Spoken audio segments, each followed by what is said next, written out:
오늘은 다니엘서 1장 17절에서 21절이고 오늘 제목은 하나님과 인문학적 지식이란 제목입니다. 하나님과 인문학적 지식. 17절부터 21절까지 제가 세 번역 읽어드립니다. 하나님은 이 네 젊은이들이 지식을 얻게 하시고 문학과 학문에 능통하게 하셨다. 그 밖에도 다니엘에게는 환상과 온갖 꿈을 해석하는 능력까지 주셨다. 왕이 정하여 놓은 3년 동안의 교육이 끝나는 날, 환관장은 교육을 받은 젊은이들을 모두 느부갓네살 앞으로 데리고 갔다. 왕이 그들과 말하여 보니 그들 가운데 다니엘과 하나냐와 미사엘과 아사랴가 가장 뛰어났으므로 그들은 왕을 모시게 하였다. 왕은 그들에게 온갖 지혜나 지식에 관한 문제를 물어보고서 그들이 전국에 있는 어떤 마술사나 주술가보다 10배는 더 낫다는 것을 알았다. 다니엘은 고레스 왕 1년까지 왕궁에 머물러 있었다. 이것이 오늘 다니엘서의 세 번역 내용입니다. 우리가 가지고 있는 개역 개정판과 크게 다를 것은 없지만 오늘 17절 우리가 개역 개정판 성경을 보면 하나님이 이 네 소년에게 학문을 주시고, 이 말이 중요합니다. 모든 서적을 깨닫게 하시고, 자, 학문을 주셨다. 모든 서적을 깨닫게 하셨다. 요렇게 되니까 20절에 그 지혜와 총명이 온 나라 박수와 술객보다 몇 배요? 10배나 나은 줄 아니라. 누가? 느부갓네살 왕이. 이거 잘 기억해야 됩니다. 왜냐하면 이 17절에서 21절이 이 다니엘서 전체를 이해하는 가장 밑바닥이고요, 가장 중심에 있는 말씀이기 때문에 17절부터 21절까지를 이해하지 못하면 이 다니엘서 전체의 밑바닥에 깔려있는 그 의미를 이해할 수가 없어요. 우리 요사이 대한민국이 여러가지 시끄럽죠. 대통령이 막말을 했는데 막말을 했느냐 안 했느냐, 이런 말을 했느냐 저런 말을 했느냐. 그래서 이 정부의 대통령은 국민의 귀를 의심하는 상황까지 이르렀습니다. 우리의 귀가 의심받고 있습니다. 그래서 국민을 두 종류의 국민으로 나눕니다. 바이든으로 들리는 국민, 날리면으로 들리는 국민. 그리고 이것을 말한 사람은 왜 그렇게 날리면으로 안 들리는지 진상을 조사하라. 그래서 비서관들에게 그렇게 명령을 합니다. 이게 그냥 사과하면 끝날 일인데, 거기서 스톱하면 끝날 일인데, 그리고 죄송합니다. 제가 배운 게 없어가지고 이렇게 막말을 하게 됐고요. 평소에 이런 비속어를 앞에 접두어처럼 쓰다 보니까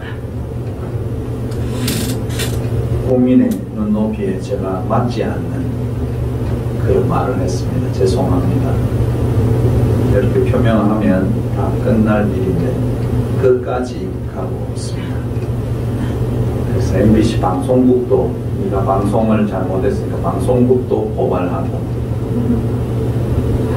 정말로 시끄럽기 끝이 없습니다. 여기서 가장 중요한 것은 대통령의 말보다는 그 주위에 있는 비서관들, 비서실장, 비서관들이 중요하다는 사실입니다. 오늘 우리가 읽은 다니엘서에도 분명히 그렇게 말씀합니다. 다니엘과 네 청년, 네 젊은이, 이들에게 하나님께서 학문을 주시고 모든 서적을 깨닫게 하시고 지혜를 주셨는데 그 지혜가 그 왕 옆에 같이 있던 박수와 술객, 다시 말하면 점치는 사람, 예상하는 사람, 앞으로 이런 일이 있을 것이다, 뭐 예언하는 사람, 그 다음에 외교적인 일을 하는 사람, 이 모든 사람이 가지고 있는 지식보다 몇 배요? 10배가 낫더라. 뭐 하니까? 공부하니까. 무슨 공부했겠어요? 문학과 학문에 능통하게. 제가 왜 그 세번역 성서에 있는 그 해석, 그러니까 번역본을 썼느냐면, 이 번역본에 분명히 이렇게 합니다. 하나님은 이 내 젊은이에게 지식을 얻게 하시고 문학과 학문에 능통하게 하셨다. 그러니까 나라를 다스리면 무엇을 해야 되느냐? 무슨 공부를 해야 되느냐? 그것은 문학을 공부해야 돼요. 이 세상을 보는 깊이 있는 지혜, 소설도 읽어보고, 이 세상에 인문학적 지식의 책들이 나오는 책도 읽어보고, 또 깊이는 모를지 몰라도 여러 가지 학문을 접해보는 게 필요합니다. 근데 우리나라 대통령은 대통령 선거할 때도 인문학은 전혀 필요 없다. 뭐 돈 버는 학문만 필요하다. 그 먹고 사는 공부만 필요하지. 이런 문학, 철학 이건 몇 개월 안에 다 해결된다. 이렇게 말할 정도면 그 주위에 그를 둘러싸고 있는 비서관들은 어떤 사람들일까? 보나 안 보나 뻔한 문제입니다. 다니엘서가 이것을 증명하고 있다는 사실입니다. 문학과 학문에 능통해야 되는데 문학과 학문에 능통하지 않고 그 당시 바벨론 내 느부갓네살 옆에 있던 이 비서관들은 못하는 사람들이 무엇을 했느냐? 이 비서관들은요, 실제로 이 바벨론의 모든 공부를 다 했습니다. 그리고 어떤 공부를 많이 했냐? 뭐 점치는 거, 뭐 이런 거 공부 진짜로 많이 했다는 것이죠. 어떻게 점을 잘 칠까? 그 기술적인 거예요. 이것을 공부해왔기 때문에 문학과 학문에 능통하지 않고 책을 읽지 아니하고 있는 기술적인 것, 저기 별이 이렇게 지나가면 그것은 무슨 현상일까? 이런 것만 공부해왔던 그 당시의 상황이라 저는 그렇게 생각합니다. 그래서 문학과 학문을 공부하지 않으니까 다니엘과 그 세 친구보다 10배는 더 못했다 이 말입니다. 다른 말로 하면 그 수준이 10배 이상 낮았다는 것이죠. 그래서 대한민국 정부가 앞으로 전 세계에서 지금 앞에 있던 정부보다 10배는 더 못하는 정부가 될 겁니다. 지금은 지지율이 20%대지만 10배 정도 더 떨어지면 뭐 2%, 3% 이것은 국가를 운영할 수 없는 지경에 이를 수밖에 없는 것입니다. 제가 서두에 왜 이런 말씀을 드리느냐 하면 다니엘이 비록 그 나라 이방 땅에 이방 나라 바벨론 그 당시에 최고의 힘을 가지고 있던 바벨론에서 가서 공부했는데 그러면 돈 버는 바벨론에서 변호사가 된다든지 판사가 된다든지 법관이 된다든지 이런 공부가 아니고 이 네 소년이 문학과 학문을 공부했다는 겁니다. 문학과 학문에 하나님이 그것도 능통하게 하셨다는 사실입니다. 우리가 생각할 때 17절을 제일 중요하게 보아야 되는 것은 왜 하나님이 문학과 학문을 능통하게 하셨을까? 것입니다. 왜 성경 공부하라 말 안 했지? 왜 다니엘서는 왜 성경 공부를 하라는 말 안 했을까? 다니엘이 성경 공부를 굉장히 열심히 했다. 다니엘이 구약 성서에 능통했다. 아니면 하나님의 말씀에 능통했다. 이렇게 기록하면 오늘날 목사들이 좋아하지 않겠어요? 여러분 생각은 어떠십니까? 내가 성경에 능통하다. 교회 왔는데 난 지난주에 이런 책을 읽었는데 정말 좋았어. 그런 이야기하면 교회에서 대부분의 교회에서 어떤 이야기는 이 시간에 하나님 말씀을 읽어야지 이런 이야기입니다. 근데요, 다니엘서에서는 분명히 하나님이 이 내 소년에게, 내 젊은이에게 지식을 얻게 하시고 문학과 학문에 능통하게 하셨습니다. 그래서 다니엘에게는 미래를 볼 수 있는, 해석할 수 있는, 여기에 성서에 다니엘에게는 온갖 환상과 온갖 꿈을 해석할 수 있는 능력까지 주셨다. 이것은 뭐냐면 그런 내용도 똑같겠지만 앞으로 미래를 볼 수 있는 눈을 가지게 됐습니다. 앞으로 이 세계 정세가 어떻게 펼쳐질 것인가를 볼 수 있는 눈이 있다는 거죠. 앞으로 이 모든 국가들은 이 모든 세계와 같이 이 거미줄처럼 얽혀 있어요. 그래서 우크라이나에서 전쟁이 일어나면 그 전쟁의 여파가 대한민국까지 와요.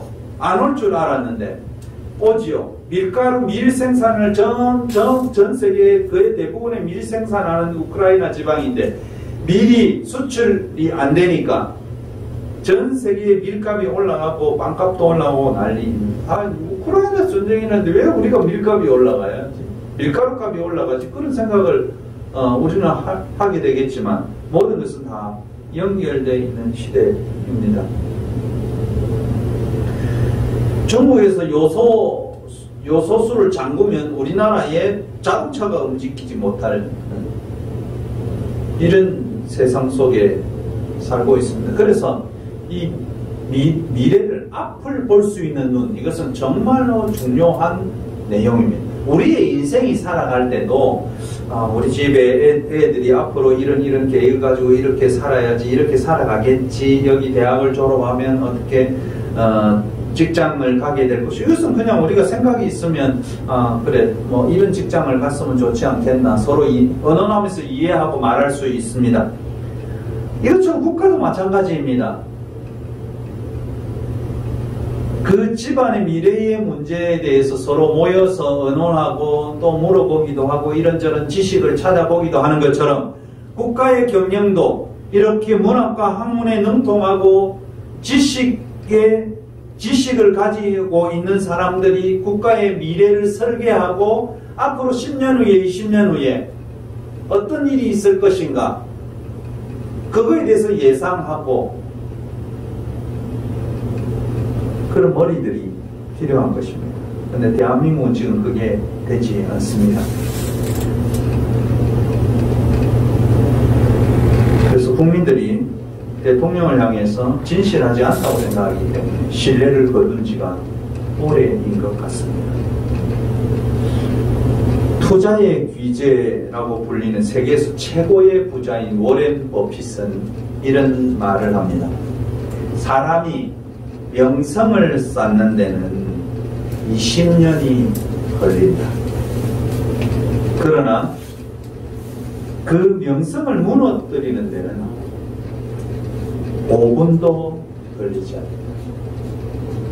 명성이 무너지는 데는 5분도 걸리지 않는데요. 제가 보기에는 명성이 무너지는 데는 48초도 걸리지 않는다. 저는 그렇게 이야기할 수 있습니다. 정치뿐만 아니고 기독교 교계에서도 마찬가지입니다. 이번에 장로교 통합총회에서는 정강훈을 향해서 그가 막말을 주의하겠다고 답변서를 보내왔기에 그는 이단성이 없다. 이렇게 결정을 합니다. 막말과 교회 행정을 불법으로 하고 교회 재정을 불법으로 자기 마음대로 기록도 하지 않고 주무르는 그를 향해서 장로교 통합총회는 면죄부를 지어주게 됩니다. 그는 교회 단상에 나와서 어떤 이야기를 하느냐 하면 이 교회 돈은 나와 내 아들이 알아서 쓸 테니까 너희들은 간섭하지 마라. 간섭 안 하겠다는 것에 아멘. 그러니까 다 아멘하고 난리 났습니다. 박수 칩니다. 그는 영상 기록 잘하라고 난립니다. 이 영상 기록 잘해놔야 법적인 문제가 생기지 않는다. 근본에 전 국가적으로 문제가 되어 있고, 또 방송에도 여러 번 나왔듯이 그 조그만 땅을 500억을 배상받았습니다. 온갖 불법의 방법으로. 그리고 그 교회 신자들에게 10만 원씩 상품권을 줬어요, 이번에. 그리고 10억을 썼다면서 방송 인터뷰에서 자랑합니다. 나머지 490억을 마음대로 쓸 수 있으니까 아버지와 아들이 그 돈을 마음대로 주무를 수 있다는 게 참 안타깝고, 교회 부패의 전체의 모습을 보게 되는 것 같습니다. 저는 이것이 참 어리석고 멸망으로 가는 지름길이다, 그렇게 생각합니다. 건전한 기독교는 믿음을 절대로 강요하지 않습니다. 만약에 우리가 다니는 교회, 우리가 생활하는 교회 내에서 믿음을 강요한다면 그것은 올바른 교회가 아니라는 사실입니다. 우리의 믿음을 누구도 강요하고 우리의 충성을 누구도 압박하거나 강요할 수 없는 것입니다. 성경에서 우리에게 하나님은 믿음을 강요하지 않습니다. 강요된 믿음은 올바른 믿음이 아니기 때문입니다. 강요된 충성은 올바른 충성이 아니기 때문입니다. 한국 교회와 한국 정부는 꼭 이 말씀을 기억해야 됩니다. 믿음과 충성은 누구도 강요할 수가 없다. 너희들이 이것이 옳다 한다 할지라도 국민이 보기에 아니라고 생각되면 그것은 아닌 것이다. 목사들이 옳다 한다 할지라도 성도들이, 문학과 학문에 능통한 성도들이 아니라 하면 아닌 것입니다. 이 소리를 성도들이 아니다, 틀렸다, 잘못된 것 같습니다 라는 소리를 한국 교계는 꼭 들어야 합니다. 이것을 듣지 아니하면 오늘 우리가 성서 1과 공독에 읽었듯이 예레미야가 탄식하듯이 그들은 망합니다. 망한다는 사실은 구약 성서의 선지자들이나 신약 성서의 예수님이나 똑같이 말씀하고 있다는 사실을 간과해서는 안 된다는 사실입니다. 예수께서 마태복음 7장 15절에 이렇게 말씀해요. 구약시대도 우리가 구약 성서를 읽어보면 거짓 선지자들이 있었고요. 신약시대는 거짓 선지자들이 있었을 것 같아요? 없었을 것 같아요? 있었으니까 예수님이 말씀하셨겠죠. 마태복음 7장 15절, 거짓 선지자를 삼가라. 양의 옷을 입고 너희에게 나오나 속에는 노력하는 일이라. 이거 누구 말씀이냐? 예수님 말씀이에요. 거짓 선지자가 예수님 시대에 있었는데 그들은 뭐냐? 밖에는 하나님 이름 써가면서 거룩거룩한 모습으로 양의 옷을 입고 너희에게 나오기는 나오는데 그 속에는 노략질하는 그 속에 있는 그 양에게 있는 이 모든 것을 빼앗아가는, 목숨을 빼앗아가는 이리의 모습, 늑대의 모습이 가득 차 있다. 결국은 이 거짓 선지자는 뭐냐? 성도들의 삶을 빼앗아가고 신자들의 삶을 빼앗아가고 물질을 빼앗아가고, 그들은 사실은 하나님을 믿지 않습니다.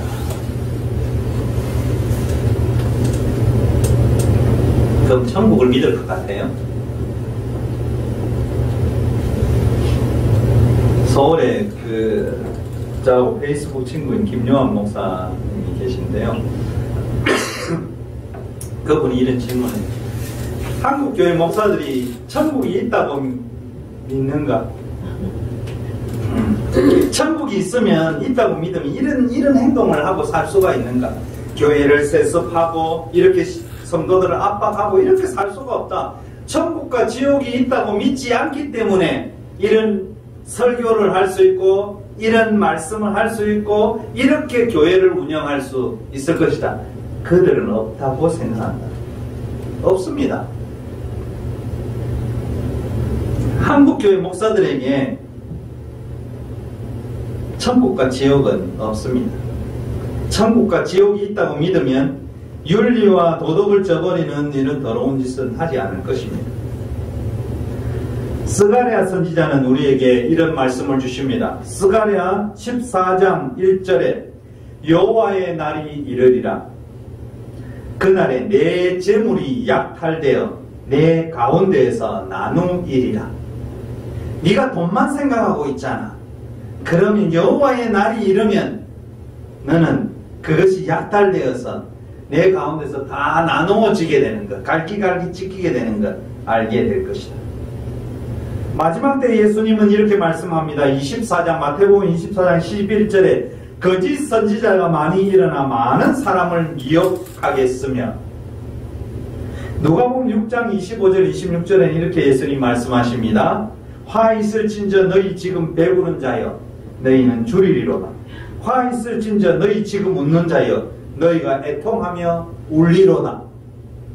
모든 사람이 너희를 칭찬하면 화가 있으리로다. 그들의 조상들이 거짓 선지자들에게 이와 같이 하였느니라. 이 말의 뜻이 뭡니까? 모든 신자들이 선지자들의 말에, 선지자라고 하는 목사들의 말에 아멘 아멘 하면 화가 임한다는 것입니다. 이스라엘 백성의 조상들이 거짓 선지자의 사탄 발림과 거짓 설교에 아멘으로 화답하고 박수치고 우리 목사님 우리 교회 이런 것 때문에 화가 임한다는 것입니다. 이것이 저의 말이 아니고요. 제가 이 말을 하면 이상하게 생각할 수도 있지만 예수님이 그렇게 말씀하셨습니다. 모든 사람이 너희를 칭찬하면, 다시 말하면 모든 사람이 너희를 박수치면서 아이고 우리 교회 성공했네, 우리 목사님 성공했네, 그렇게 말하고 거기에 희낙낙하면 화가 있다. 우리의 조상들, 이스라엘의 조상들, 이스라엘 백성들이 이 거짓 선지자들에게 이와 같이 속아서 이렇게 말했다. 그러나 이렇게 살면 화가 임한다고 예수님이 말씀하셨습니다. 더 강력한 말씀은 호세아 4장 6절에 여호와께서 백성과 제사장을 심판하시면서 이렇게 말씀하십니다. 호세아 4장 6절 내 백성이 우리가 잘 아는 것처럼 지식이 없으므로 망하는도다. 내가 지식을 버렸으므로 나도 너를 버려 내 제사장이 되지 못하게 할 것이요, 내가 내 하나님의 율법을 잊었으니 나도 내 자녀들을 잊어버리리라. 누구의 말씀입니까? 하나님의 말씀입니다. 우리가 믿고 있는 하나님의 말씀입니다.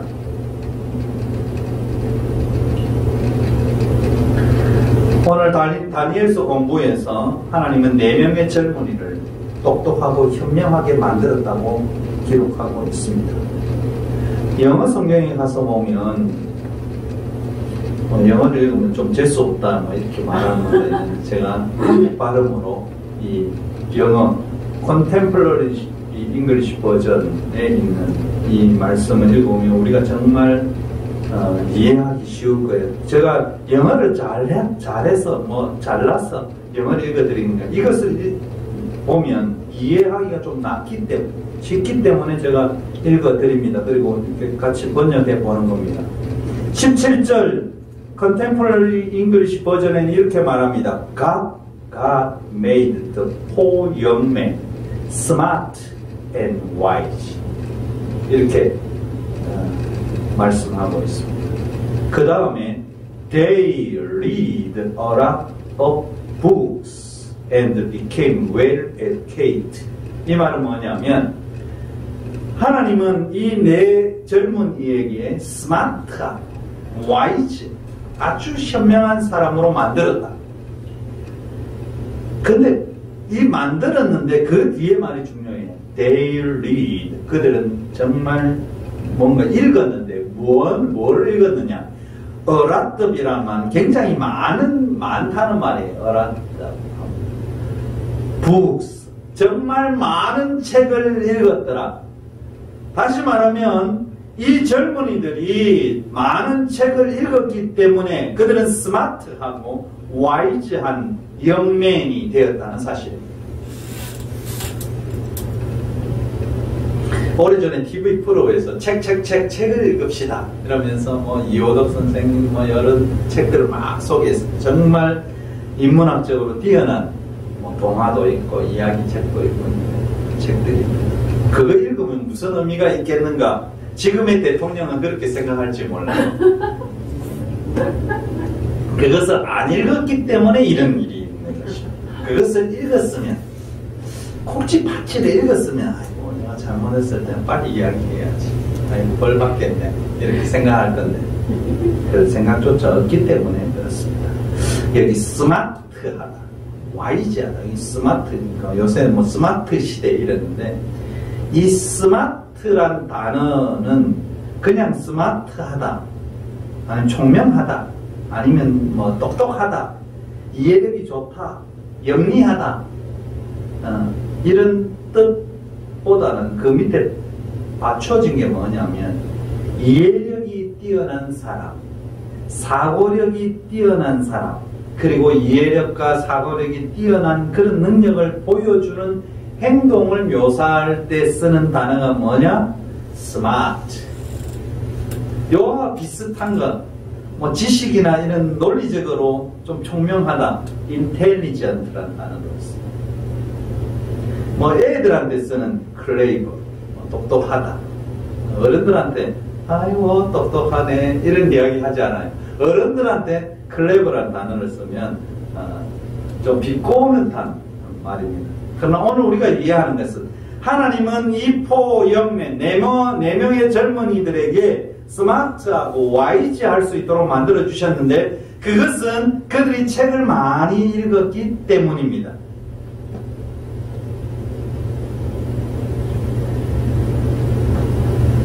이 책을 많이 읽고 좋은 교육을 받다 보면 어떤 일이 일어나는가? 그 뒤에 영어 성서는 이렇게 표현합니다. Daniel could also tell the meaning이란 말은 의미이잖아요. 다니엘은 of dream, 꿈과 and visions, 꿈과 미래의 의미, 앞으로 일어날 비전의 의미를 분명히 깨달을 수 있었다.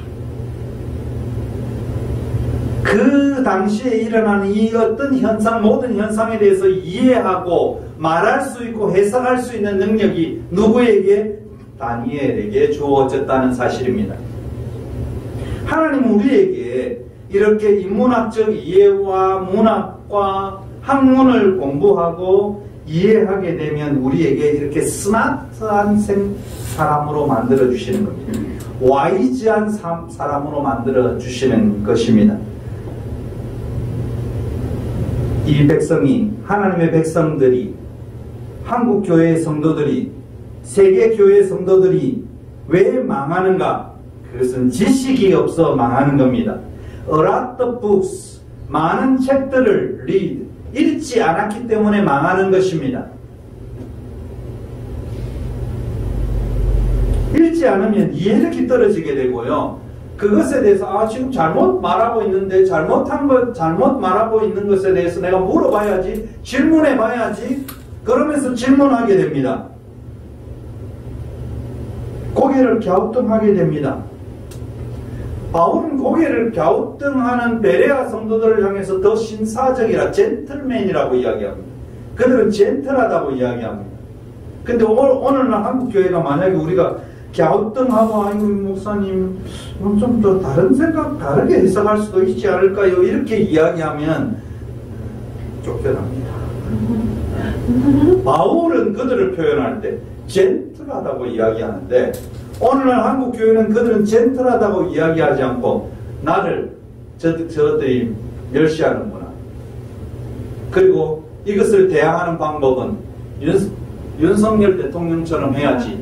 그러면서 막 압박합니다. 신자들 압박하고 나가라 하고 어떻게 감히 목사의 설교에 토를 달 수 있냐고. 바울은 토를 달라고 이야기했는데 우리는 토를 달게 되면 문제만 생깁니다. 많은 책을 읽고 학문과 문학과 학문에 관련된 책을 읽게 되면 뛰어난 학습력, 이해력, 사고력을 가지게 되는 것입니다. 과학 잘 몰라도 됩니다. 반도체가 어떻게 만드는지 잘 몰라도 됩니다. 이 반도체가 어떻게 국민들에게, 사람들에게 어떻게 잘 쓰여질 것인가를 생각하는 것이 인문학이라는 사실입니다. 어떻게 사람들에게 좋게 쓰여져야 하는가를 이해시키고 거기에 철학적 기반을 가지게 만드는 것이 문학과 학문입니다. 오늘날 문학과 학문에 대한 이해, 예술에 대한 이해, 이런 것이 없기 때문에 사고의 능력이 떨어지는 것입니다. 사고의 능력이 몇 배 떨어질까요? 10배가 떨어집니다. 10배. 저는 제 말이 아니고 성경에 그렇게 기록해 놓았기 때문에 말씀드립니다. 우리가 성경을 믿는다면 성경을 하나님의 말씀이라고 1.1획도 틀림이 없다는 식으로 말을 하면서 믿는다면 10배나 나아질 수 있는 방법은 뭔가? 이 세상의 사람들보다 오직 돈, 오직 성공, 오직 확장, 뭐 이런 것에 정신이 없는 이들에게 줄 수 있는 것은, 그래, 하나님께서는 너희들이 이 세상에 보는 눈을 10분의 1로 줄여놨어.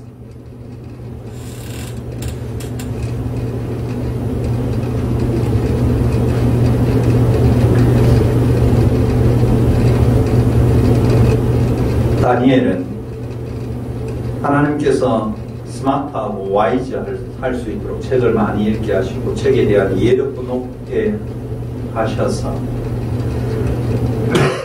하나님 없는 세상에서 하나님을 보여주는 그런 다니엘의 삶을 보게 됩니다. 다니엘이 무엇으로 하나님을 그들에게 보여줄 수 있었을까? 그가 가지고 있는 예리한 판단력, 이해력, 사고력이었습니다. 저는 우리나라 정부에도 이러한 이해력과 사고력과 판단력이 정말로 뛰어난 사람들이 비서진에 있었으면 참 좋겠다. 더 발전했으면 좋겠습니다.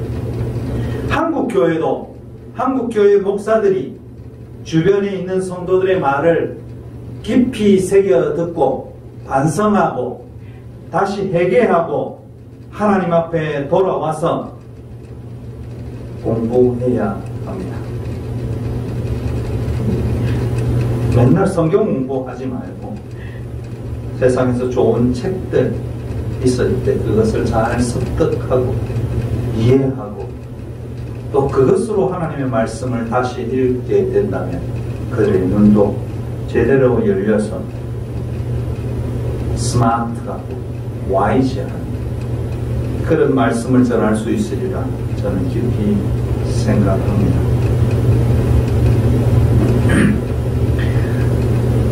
사도 바울이 왜 갑자기 교회에서 세상의 학문은 초등학문이니 이런 소리를 하게 됐냐면, 바울이 그 당시에 초등학문 이렇게 했는데요.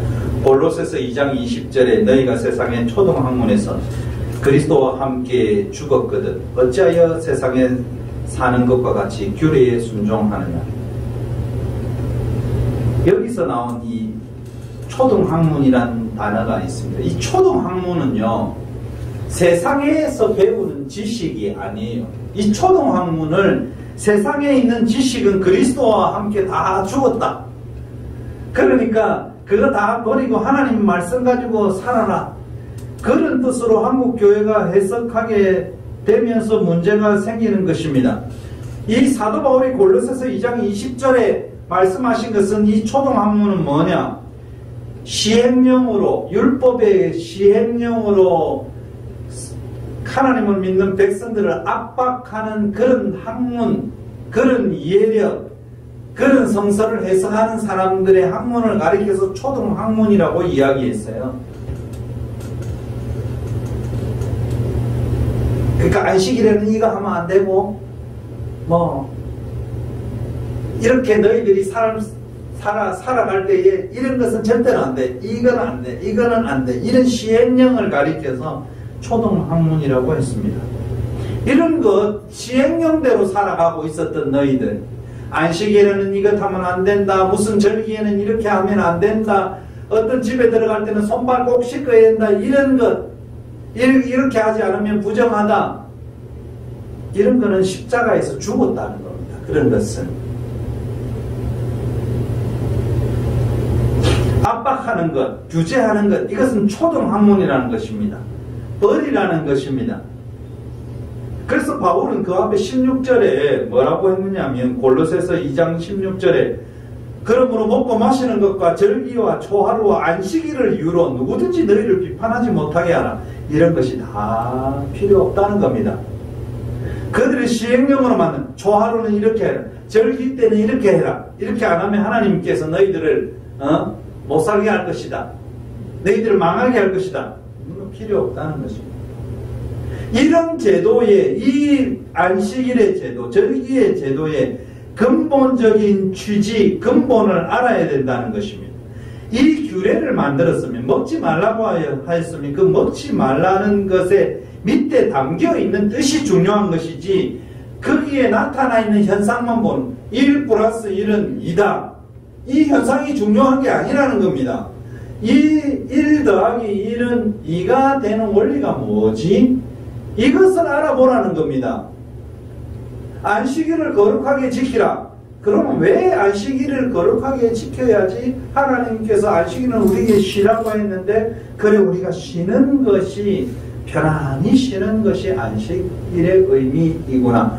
그럼 일주일에 우리는 하루라도 하나님 앞에서 편안하게 좀 쉬자. 그럼 그게 안식입니다. 그것이 날짜적으로, 시간적으로, 공간적으로 정해진 것이 아니고 그것을 주신 이유와 뜻을 안 하는 것입니다. 이유와 뜻을 모르고 지금 말하면 반도체를 만듭니다. 탱크를 만듭니다. 탱크 만드는 것, 그것에서 돈 많이 버는 것 중요할 것입니다. 그러나 그것을 만들어서 사람을 죽일 수 있는 무기를 만드는 것은 옳지 않다고 말해줄 수 있는 것이 문학과 학문의 영역입니다. 그것이 없으면 제대로 이 세상을, 이 현상만 보고 그것을 이해하고 말할 수 없다는 것이죠. 현상이 중요한 것이 아니고요. 그 현상에 대한 이해가 중요한 거예요. 외국의 원자력 발전소를 파는 것이 문제가 아니에요. 그 원자력 때문에 어떤 문제가 있을 것인가. 그래 우리만 괜찮으면 돼. 그 나라는 원자력 많이 지어서 우리 돈 많이 벌자. 그렇게 생각하는 것, 그것은 초등학문이라는 겁니다. 우리나라의 법관들이 다 마찬가지 아닙니까? 검사들이 마찬가지 아닙니까? 그들이 했던 게 뭡니까? 암기 과목 공부했습니다. 법전을 외웠습니다. 물론 아닌 법관들도 있고 아닌 검사들도 있대요. 그분들은 대부분 다 제가 보기에 정의로운 검사들, 문학과 학문 그리고 책을 많이 읽은 분들, 그런 분들은 정의로운 검사들도 많고 정의로운 판사들도 많고. 그러나 그렇지 않은 사람들을 보면 맨날 이 땡땡 저 땡땡 뭐 이러면서 욕하는 게 그냥 앞에 달려 있는 것입니다. 목사들은 늘 그 성경 말씀 한 구절 가지고 신자들을 압박하는, 똑같습니다. 막말하는 거나 강단에 서서 막말하는 거나 대통령이 막말하는 거나 표현 방법만 다를 뿐이지 오늘날 믿음을 강요하고 압박하고 있다는 것은 막말입니다. 왜? 하나님의 말씀은 전혀 그렇지 않기 때문에. 바울은 초등학문에서 벗어나라 그랬습니다. 그런데 한국교회 오늘날 우리들은 이 초등학문에서 벗어나지 못하고 있습니다. 맨날 복 더하기 복, 돈 더하기 충성, 이것은 더 많은 돈, 이런 아주 초등학문에 사로잡혀서 신앙생활 하다 보니까 그들의 믿음도 죽고 신앙도 죽고 교회도 부패하고 타락하게 되는 그런 일들을 가져오게 되는 것입니다. 제 말씀이 아니기 때문에 깊이 한번 새겨 들으시기 바랍니다. 한국교회의 위기는 뭐냐? 학문의 위기입니다. 문학의 위기입니다. 이렇다 보니까 신학도 부재하게 되고 신학도 이상한 방향으로 흘러가게 되고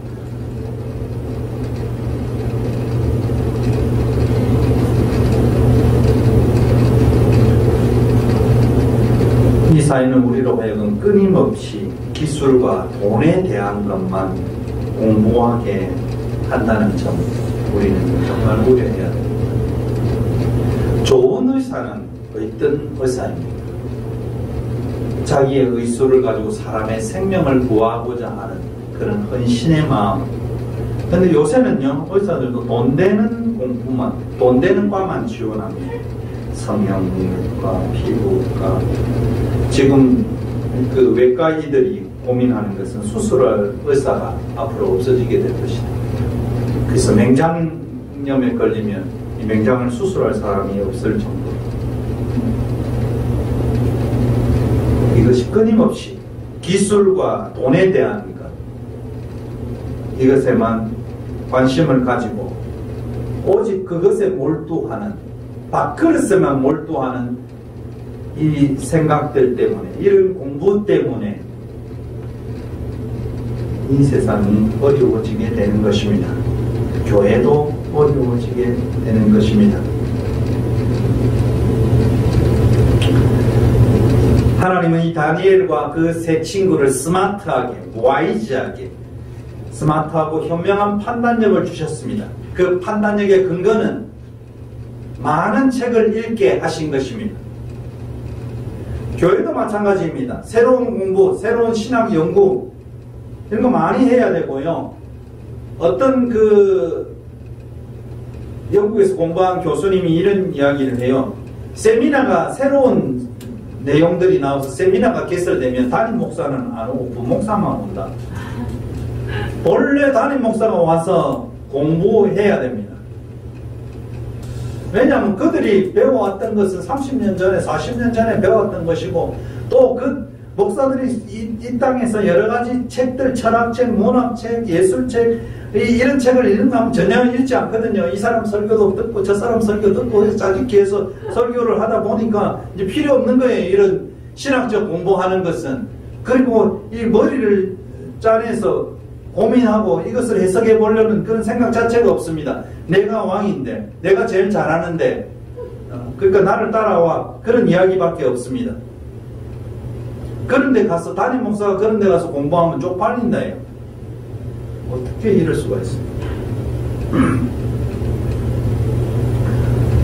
학문을 죽을 때까지 배워야 되는 것이고, 죽을 때까지 우리는 손에 책을 놓을 수 없는 것입니다.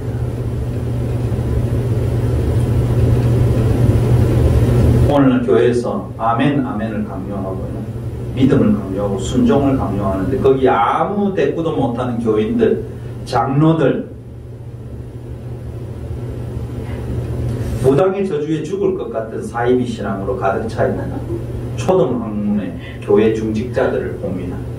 이것이 다 학문이 없어서 그렇습니다. 하나님은 다니엘에게 학문을 주셨습니다. 하나님은 다니엘에게 문학을 주셨습니다. 하나님은 다니엘에게 올바른 지식을 갖게 만들기 위해서 책을 읽게 만드셨습니다. 하나님이 지금 우리에게 주신 세상에서 우리에게 주신 앞으로의 꿈, 비전을 깨닫고 이해하기 위해서는 공부하고 책을 보아야 합니다. 성서 공부가 아니라 세상의 인문, 사회, 문학 다 공부해야 합니다. 그래야 사고의 깊이가 깊어집니다. 그 어느 누구보다 세상을 보는 눈이 10배는 더 낫다는 것을 우리 이웃이 알게 될 것입니다. 우리가 아직도 먹는 것이 전부요, 돈과 성공이 전부라고 생각하고 내 주머니가 두둑해지는 것이 전부라고 생각한다는 것은 우리는 이 세상과 다른 게 없다는 것입니다. 이 세상도 그것을 추구하고 하나님 믿는 사람들도 그것을 추구한다는 것은 세상과 똑같다는 겁니다. 하나님 우리의 생각과 사상이 온통 세상에 지배받고 살기를 원하지 않습니다. 세상을 넘어서는 생각을 하기를 원하십니다. 지금 이 세상에 관심은 온갖 먹는 것, 영끌 부동산, 노동자 등쳐서 부자 되고, 예수 믿으면 부자 되고, 안 믿으면 가난뱅이 되고, 교회도 돈 많은 사람이 오면 환영하고, 오늘날 교회를 보면 오직 돈밖에 없습니다. 그러니 망하지요. 나라가 왜 망하겠습니까? 국민의 세금을 내 것처럼 아무렇게나 쓰기 때문입니다. 국민의 세금을 내 돈처럼 집무실 옮기는데, 대통령 집 옮기는데, 영빈관 만드는데, 국방부 청사 만드는데 정신없이 돈을 씁니다. 이것이 바로 인문학적 지식과 이해가 없는 텅 빈 자들의 결과입니다. 교회도 우리의 신앙도 다니엘 세 친구, 다니엘의 영맨처럼 인문학적 공부를 해야 합니다. 이것이 하나님이 주시는 지혜의 근본입니다. 먹는 것에 정신이 없는 밥상을 우리는 걷어차야 합니다. 그리고 공부해야 합니다. 인문학적 서적과 사람에 대한 이해와 삶에 대한 이해를 공부하지 않으면 우리는 미래를 볼 수 없는 것입니다. 오늘 한국 교회나 한국의 정부나 우리의 성도들이 미래를 볼 수 없는 것은, 비전, 드림을 볼 수 없는 것은 문학과 학문에 대한 이해가 없기 때문입니다. 성서에 대한 이해가 없기 때문이 아닙니다. 또 성서에 대한 깊은 이해만 있다면 앞으로 이런 삶을 살게 되면, 이런 한국이 되면, 이런 한국 교회가 되면, 이런 세상이 되면 어떤 결과가 있을 것이다. 성서는 분명히 선지자를 통해서 미래를 예측할 수 있도록 말씀하고 있는데 그것에 대한 이해의 폭을 넓힌다. 문학과 학문에 우리의 시간들도 들여야 할 것입니다. 가을입니다. 깊은 묵상과 사색으로 인생을 생각할 시간들입니다. 하나님의 말씀도 읽고 우리 주변에 좋은 책들도 한번 손에 가지고 또 우리에게 좋은 시집들도 이 가을에 한번 가져보면 다니엘처럼 이 세상을, 이 세상의 비전, 이 세상의 드림, 그리고 이 세상의 미래를 볼 수 있는 스마트한, 와이즈, 현명한 우리의 눈이 열릴 수 있을 것입니다. 사랑하는 성도 여러분, 하나님은 다니엘과 그 젊은 세 청년을 통해 문학과 학문을 공부하게 하셨습니다. 이 가을에 하나님이 주신 인문학을 통해서 우리의 생각의 깊이와 넓이를 넓혀가는 저와 성도들이 다 되시기를 주님의 이름으로 축원합니다.